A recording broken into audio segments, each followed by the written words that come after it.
ఏ రకంగా ఎమ్మెల్యేలను సంతలో పశువులు కొన్నట్టుగా కొన్న పరిస్థితులు, కొనిన తర్వాత ఏ రకంగా స్పీకర్ పదవిని దుర్వినియోగం చేస్తూ కనీసం వాళ్ళను డిస్క్వాలిఫై చెయ్యని విధానాన్ని, తర్వాత అందులో నలుగురిని ఏకంగా మంత్రులుగా చేసి ఆ మంత్రులుగా కూడా కూర్చోబెట్టుకున్న పరిస్థితులు, ఆపోజిషన్ బెంచెస్లో అక్కడ కూర్చోవలసిన వాళ్ళు 23 మంది ట్రెజరీ బెంచ్లో ఇక్కడ కూర్చున్న పరిస్థితులు, ఇవన్నీ కూడా ఇదే చట్టసభలో ఇక్కడే జరిగాయి. ఇటువంటి పరిస్థితులు, ఇటువంటి ముఖ్యమంత్రి, అటువంటి స్పీకరు, అటువంటి ముఖ్యమంత్రి ఉన్న ఆ చట్టసభ కాకుండా ఈ చట్టసభలో జగన్మోహన్ రెడ్డి అనే వ్యక్తి ముఖ్యమంత్రిగా ఇటువైపునున్నాడు, మంచి స్పీకర్గా మీరు అటువైపున మిమ్మల్ని దేవుడి దయతో నేను కూర్చోబెట్టగలిగాను. ఇక్కడ మనం ఎలా చేస్తాము అన్నదానికి మనం ఎగ్జాంపుల్ ఇస్తూ ఈ మొట్టమొదటి సమావేశంలో చెప్పా. 23 మంది శాసనసభ్యులు ఉన్న అదే చంద్రబాబు నాయుడు గారికి నేను కూడా చంద్రబాబు నాయుడు గారి మాదిరిగానే ఆలోచనలు చేసిందంటే చంద్రబాబు నాయుడు గారి ప్రతిపక్ష హోదా స్టేటస్ కూడా వచ్చి ఉండేది కాదు, అలా ఉండేవాడు కూడా కాదు. అవునయ్యా, నీకు తెలియకపోతే తెలుసుకో వాస్తవాలు. నేను కూడా నీ మాదిరిగానే ప్రలోభాలు పెట్టినంటే, నేను కూడా నీ మాదిరిగానే మంత్రి పదవులు ఇస్తా రెడీగా కానియండి అని అంటే, నేను కానీ డోర్ తెరిస్తే నేను నోట్లో నుంచి మాట చెప్పడం లేదు, ఎంతమంది టచ్లో ఉండాలని చెప్పి సంతోషపడండి.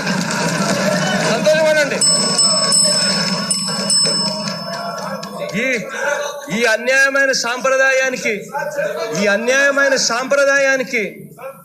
అన్యాయమైన సాంప్రదాయం కొనసాగకూడదు అని చట్టసభలో ప్రతిపక్షం అన్నది ఉండాలని, ప్రతిపక్షానికి సంబంధించిన ఎమ్మెల్యేలు కొనసాగాలని, చంద్రబాబు నాయుడు గారికి ఇంకా ఆ స్థానంలో కూర్చోబెట్టే పరిస్థితి క్రియేట్ చేయడం కోసం టోటల్గా సిచ్యువేషన్ మారాలని చెప్పి, కొత్త సాంప్రదాయం రావాలని, మంచి సాంప్రదాయం రావాలని చెప్పి ఏకంగా ఇక్కడ నుంచి మంచి చేసే దిశగా, మంచి చెప్పే దిశగా మాట్లాడుతూ ఉంటే దాన్ని కూడా ఏ రకంగా వక్రీకరిస్తూ, దాన్ని కూడా ఏ రకంగా అన్యాయం మాటలు మాట్లాడుతూ ఉన్నారో సాక్షాత్తుగా ఇక్కడ చూస్తూ ఉన్నాం. అధ్యక్ష, నేను ఇంతకుముందు ఒక మాట చెప్పా. 23 మంది శాసనసభ్యులను వైఎస్ఆర్ కాంగ్రెస్ పార్టీ తరపు నుంచి కొనుగోలు చేశారు. 3 ఎంపీలను వైఎస్ఆర్ కాంగ్రెస్ పార్టీ తరపు నుంచి ప్రలోభాలు పెట్టి తీసుకున్నారు. చివరికి ఏం జరిగింది? పైన దేవుడు ఉన్నాడు, ప్రజలు ఉన్నారు. దేవుడు ప్రజలు ఏ స్థాయిలో గుయ్యి అనిపించే మాదిరిగా కొట్టారు అన్నది, అన్యాయం చేసిన వాళ్ళు కరెక్ట్గా అదే 23 మంది ఎమ్మెల్యేలు, అదే 3 ఎంపీలు, అది కూడా గెలిచింది. ఆ 3 ఎంపీలు కూడా 4,000 ఒకరు, 6,000 ఒకరు, 8,000 ఒకరు. అది కూడా కరెక్ట్గా దేవుడు ఎప్పుడు జడ్జిమెంట్ ఇచ్చాడు అధ్యక్ష? కరెక్ట్గా 23వ తారీఖున. అంటే ఇంతకన్నా దేవుడు, ప్రజలు, ఇంతకన్నా కరెక్ట్ జడ్జిమెంట్ అనేది ఎక్కడ జరగదు. ఆ జడ్జిమెంట్ను చూసుకొని కనీసం సాంప్రదాయాలు కనీసం మారాలి అని చెప్పి ఇదే చట్టసభలో చెప్పి మంచి చేయడం కోసం చెప్తే కూడా ఇంత దారుణంగా దాన్ని ట్విస్టులు చేసి దాన్ని వక్రీకరిస్తూ వీళ్ళు మాట్లాడుతూ ఉన్న మాటలు చూస్తూ ఉంటే అధ్యక్ష, కుక్కతోక ఎప్పుడూ వంకరే అధ్యక్ష. థ్యాంక్ యూ అధ్యక్ష.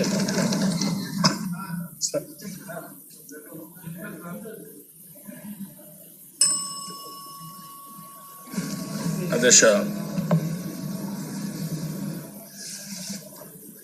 ఈరోజు వాస్తవంగా అయితే చిన్న కాంట్రవర్సీ కూడా లేకుండా మీ యొక్క ఎంపిక ఏకగ్రీవంగా చేసుకున్న సందర్భంగా అందరూ శుభాకాంక్షలు తెలియజేసి ముందుకు పోవాల్సిన సందర్భం అధ్యక్ష. కానీ తొలి ప్రసంగంలోనే ముఖ్యమంత్రి గారు మాట్లాడిన విషయాలు కానీ, సభ్యులు మాట్లాడే విషయాలు కానీ అడుగడుగునా ప్రతిపక్షాన్ని కించపరిచే విధంగా, ఏదో ఇప్పుడు వారు మాట్లాడుతూ ఉంటే ప్రజలు ఇచ్చిన స్థానం అధ్యక్ష వారికి కానీ మాకు కానీ ఆ విషయం మర్చిపోతున్నారు. మేము కూడా రాజకీయాల్లో, మీరు చరిత్ర మర్చిపోతే ఎవరేం చెప్పలేరు, కానీ మీది కూడా ఒక రాజకీయ కుటుంబం. మీ తండ్రి గారు కూడా ముఖ్యమంత్రి అయ్యారు. ఆయన కూడా పార్టీలో ఉన్నారు. ఆయన కూడా ఏ విధంగా వచ్చే 78 నేను ఫస్ట్ టైం ఎమ్మెల్యే అయినప్పుడు అధ్యక్ష ఆయన రెడ్డి కాంగ్రెస్లో గెలిస్తే 4 రోజుల్లో మళ్ళా పార్టీకి వచ్చేస్తే బాటా శ్రీరామూర్తి గారు ఎంత విమర్శించారంటే మీకంటే ఘాటుగా విమర్శించారు జగన్మోహన్ రెడ్డి గారు. ఒక్కసారి ఆ చరిత్ర ఒకసారి చూసుకోండి. అక్కడి నుంచి ప్రారంభమైన చరిత్ర ఈయన అదే ఒప్పుకోండి. మీ తండ్రి చేసిన తప్పని ఒప్పుకోండి, చెప్పండి. తండ్రికి తగ్గ తనయుడని చెప్పుకుంటున్నారు కదా మీరు. ఆ విషయాలే చరిత్ర ఎవరు మార్చలేం కదా, చరిత్ర ఎవరు మార్చలేము. ఆ విషయాన్ని గుర్తుపెట్టుకోవాలి. అదే మరి అధ్యక్ష చరిత్రలో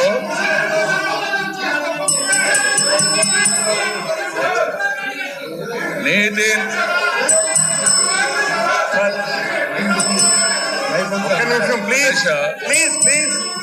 చంద్రబాబు నాయుడు గారు నేను ఎవరిని కించపరచాలని లేదు.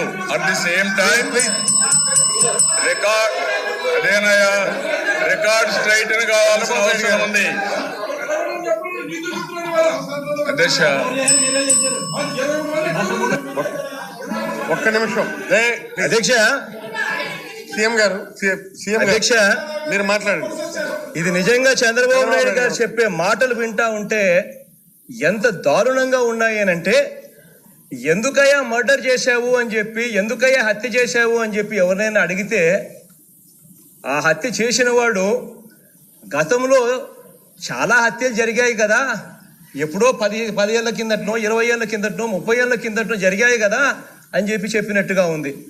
ఇంతకన్నా అన్యాయం ఎక్కడైనా జరుగుతుంది అధ్యక్ష? అసలు మీరు ఇదే శాసనసభలో ముఖ్యమంత్రి హోదాలో ఉంటూ చట్టాన్ని పరిరక్షించాల్సిన స్థానంలో మీరు ఉంటూ మీరు చేసింది ఏమిటి? ప్రతిపక్షం నుంచి 23 మంది ఎమ్మెల్యేలు సంతలో పశువుల మాదిరి మీరు కొన్నారు. కొనింది చాలా అన్యాయం. కొనిన తర్వాత స్పీకర్ చైర్ను అబ్యూస్ చేస్తూ వాళ్ళని డిస్క్వాలిఫై కాకుండా వాళ్ళని ప్రొటెక్ట్ చేసినారు. అది ఇంకా అన్యాయం. ఇది చేసిన తప్పు అని చెప్పి తెలుసుకోకుండా దాన్ని డిఫెండ్ చేసుకునే దానికోసం ఏందేందో కథ హిస్టరీ చెప్తావు, ఏందేందో చెప్పుకుంటా పోతా ఉన్నావు దాన్ని డిఫెండ్ చేసుకునేదానికి. అసలు చేసింది తప్పు, చేసింది అన్యాయము అనేది కాకుండా నువ్వు ఏందేందో చెప్పుకుంటూ పోవడం అనేది ఎంత మటుకు ధర్మమో నాకైతే అసలు ఆశ్చర్యంగా ఉంది ఇలా మాటలు వింటా ఉంటే అధ్యక్ష. ఇదే చంద్రబాబు నాయుడు గారి గురించి తన సొంత కూతుర్నిచ్చిన మామ ఎన్టీ రామారావు గారు అన్న మాటలు నేను కన్నా ఒక్కసారి నేను ఇదే టీవీలో ప్లే చేసి చూపిస్తాను అధ్యక్ష, మీరు అవకాశం ఇస్తే. ఇదే చంద్రబాబు నాయుడు గారిని గురించి సొంత కూతుర్నిచ్చిన మామ ఎన్టీ రామారావు గారు కనీసం అధ్యక్ష